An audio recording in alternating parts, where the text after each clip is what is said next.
today we talked about China. And if I were to summarize what we talked about today, I'd say there is general agreement.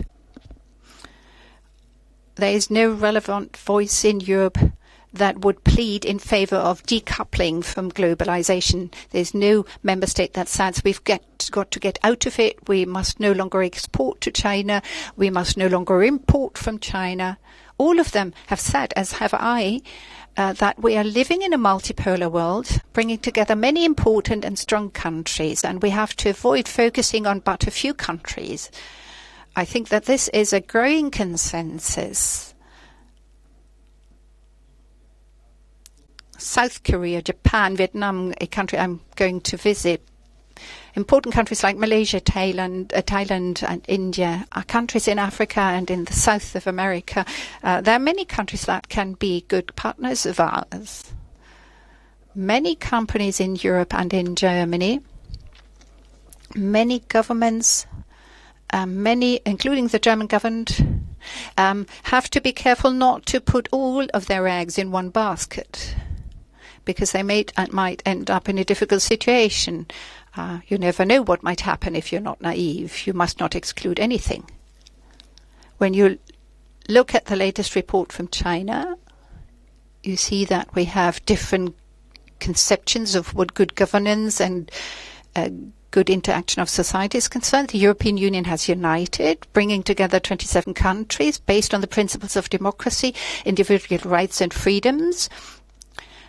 Thus, it's important that we make that point that we are liberal democracies in contrast to illiberal systems, and that in a way is what this term means to us. So no one who talks to us, no one who trades or wants to trade with us should cherish any illusions in that regard, nor should we cherish any illusions what kind of country we're dealing with.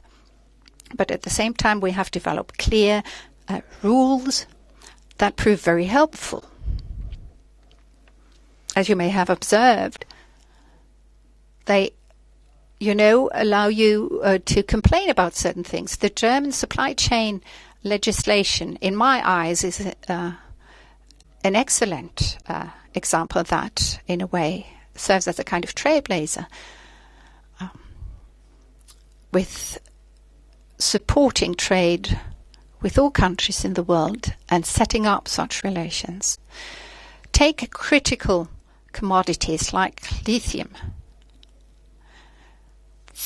It should be possible to see them being developed all over the world. These are matters that are of strategic importance, and you have to develop a strategic approach. You cannot just say, on the one hand, you complain about this being supplied by but a few countries, and then be very choosy with regard to mining projects in parts of Europe or in certain countries of the world. You might have to go back on your position and review the situation. Democratic countries too must be in a position and must be allowed to review their position, whilst of course maintaining the fundamental principles that are the foundation on which they are built, democratic principles and values, and that they carefully determine where the strategic objectives are. I don't want to repeat what I've said regarding these subject matters. This begins with space exploitation and exploration, AI, semiconductor production, quantum computing, battery plants and factories, and it brings us back to the issue of commodities time and again. So these are matters that have to be constantly reviewed. I'm afraid I forgot the other question you put to me. I don't think there's been a contradiction. Here, we made some progress yesterday, quite some progress, but we are not where we can say this is crystal clear. As I said, there are matters that need clarification. We are tasking the ministries of energy now to address the details.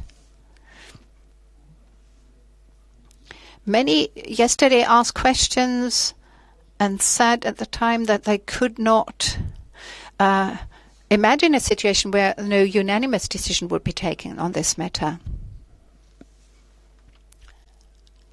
No microphone. On China.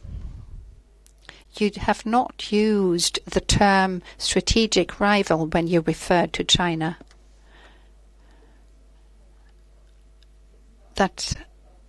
do you think that there is a need for you to explain the fact that this term has been used, and what is your position regarding that term? And if I may come back to the issue of the Hamburg port, this is part of Germany's critical infrastructure. Should that not play a part in the decision to be taken? Well, it always plays a part, but of course one has to understand what one's talking about. As I said earlier, it is good that so many questions have been asked in the wake of what has been reported, because some people, not necessarily those here, said this is about the Hamburg port. We're talking people who don't know the size of the port, who owns what, the transshipment capacity, and may not be aware of what the situation actually is like. As I said, there may be ports that were sold off completely. This is not what is being discussed here. You have other Western European ports where companies, Chinese companies, hold a stake. And here we are talking a small stake, one of many stakes. Whether that is going to be a problem or not is being reviewed and examined now. Many questions have been put to which we need to find the answers first. The European Union and Germany, we act in harmony in that regard. I have this one expression regarding China. It's part of our approach. No reason to change that.